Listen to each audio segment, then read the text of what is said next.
Hello friends, welcomes to our channel let's discuss.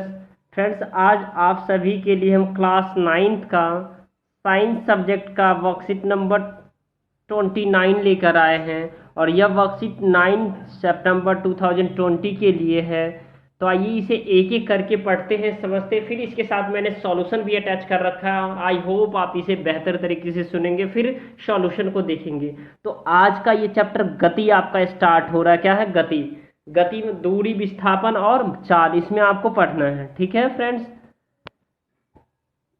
देखिए, हम जानते हैं कि सरल रेखीय गति, जब कोई वस्तु किसी सरल या वक्र रेखा पर गति करती है तो सबसे साधारण प्रकार होता है।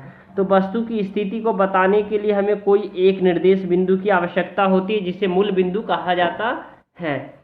और वस्तु की अवस्था का मूल बिंदु ही यह निर्धारण करता है कि वस्तु विरामावस्था या गति अवस्था में है।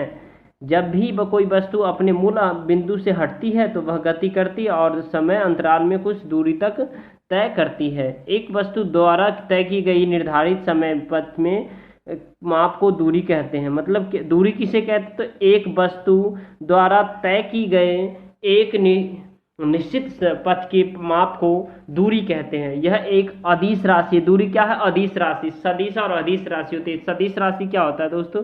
जिसमें हमें डिस्टेंस के साथ साथ जो है ना मैग्नीट्यूड भी होता है, मतलब दूरी के साथ साथ मतलब उसमें परिमाप भी होता है। ठीक है, तो धनात्मक होती है और शून्य माना जाता है। और ऐसा यूनिट जो है ना दूरी का क्या होता है, आपको पता होना चाहिए।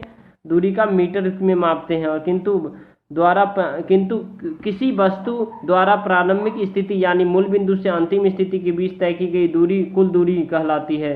जबकि एक वस्तु द्वारा आरंभिक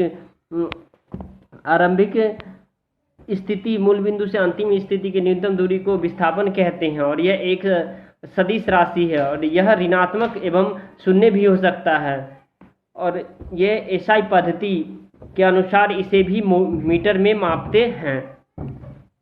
और ये दूरी का एक ग्राफ तो आएगा फ्रेंड्स आपके लिए, ये ग्राफ आ जाए या फिर आपके लिए ये ग्राफ आ जाए। कैसे पूछेगा? समय और दूरी के कंटेक्स्ट में आपको एक समय गति का ग्राफ बना करके बताइए। तो औसत चाल क्या होता है आपको ये समझना। औसत चाल तय की गई कुल दूरी, जिसको एस से हम दर्शाते हैं, जबकि लिया गया कुल समय, और या इसको v इक्वल टू हम एस अपॉन में टी कहते हैं। तो ये किसी वस्तु की चाल की स्थिति उसकी दूरी समय ग्राफ से भी की जाती है। और किसी वस्तु की समय उसकी दूरी चाल से की जाती है। तो आइए हम इसे क्वेश्चंस को देखते हैं बेहतर तरीके से। देखिए, ये असमान, ये जो ग्राफ है आपको बहुत अच्छे से समझना है दोस्तों। दूरी और समय के कंटेक्स्ट में असमान गति का ग्राफ। तो क्वेश्चन ये रहा आपका। इस क्वेश्चन को आप देखिए, दूरी तथा विस्थापन में अंतर को आपको स्पष्ट करना है। फिर एक कार 20 मीटर की दूरी 5 सेकंड में तय करती है, तब पुनः 20 मीटर की दूरी 3 सेकंड में तय करती है। तो कार की औसत चाल क्या होगी? अभी औसत चाल वाला फॉर्मूला मैंने बताया। देखिए, दूरी किसी वस्तु द्वारा किसी समय अंतराल में तय की गई मार्ग की लंबाई को क्या कहते हैं? दूरी कहते हैं। विस्थापन क्या होता है दोस्तों? विस्थापन वस्तु की प्रारंभिक स्थिति, ये कटा हुआ है, तथा वस्तु की अंतिम स्थिति के बीच न्यूनतम दूरी को विस्थापन कहते हैं। और विस्थापन ऋणात्मक एवं शून्य हो सकता है और यह एक सदिश राशि है। सदिश राशि अभी बताया मैंने, जिसमें सिर्फ दिशा होता है। ठीक है, तो आइए, औसत चाल बराबर क्या होता है? तय की गई दूरी यानी एस, तय की गई दूरी यानी एस अपॉन में टी टाइम। तो तय की गई, लिया गया कुल समय, तो 20 मीटर है और 20 मीटर तो और 5 सेकंड प्लस 3 सेकंड, तो कितना हो गया दोस्तों? अगर 20 40 सेकंड हो गया और 5 3 8 सेकंड, तो ये 5 मीटर पर सेकंड हो गया इसका आंसर।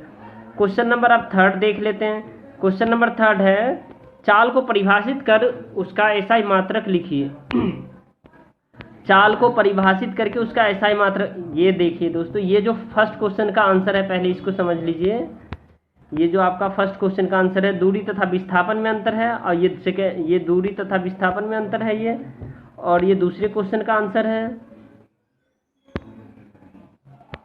ये दूसरे क्वेश्चन का आंसर है। और यहाँ देखिए आप तीसरे क्वेश्चन का, किसी वस्तु द्वारा इकाई समय में तय की गई दूरी को चाल कहते हैं और यह एक अदिश राशि है। अदिश राशि मतलब इसमें दिशा के साथ साथ परिमाप भी होता है। ओके फ्रेंड्स, आई होप आपको अच्छा लग रहा होगा। अब देखिए तो चाल का SI मात्रक क्या होता है, मीटर प्रति सेकेंड। तो एक कम समय में अधिक दूरी तय करता है तथा एक की गति सबसे अधिक होती है। तो इस आधार पे आप इस ग्राफ के माध्यम से आप दिखा सकते हैं दोस्तों। तो आई होप ये वीडियो आपको बेहतर लगा होगा। पसंद आए तो लाइक कीजिए, शेयर कीजिए, सब्सक्राइब कीजिए। अगर जो बच्चे अगर नए हैं हमारे चैनल पे तो वो तो सब्सक्राइब कर ही लीजिए, ताकि आपको बेहतर से बेहतर सॉल्यूशन इस चैनल पे प्रोवाइड की जाती है। तो थैंक यू दोस्तों फॉर वॉचिंग दिस वीडियो।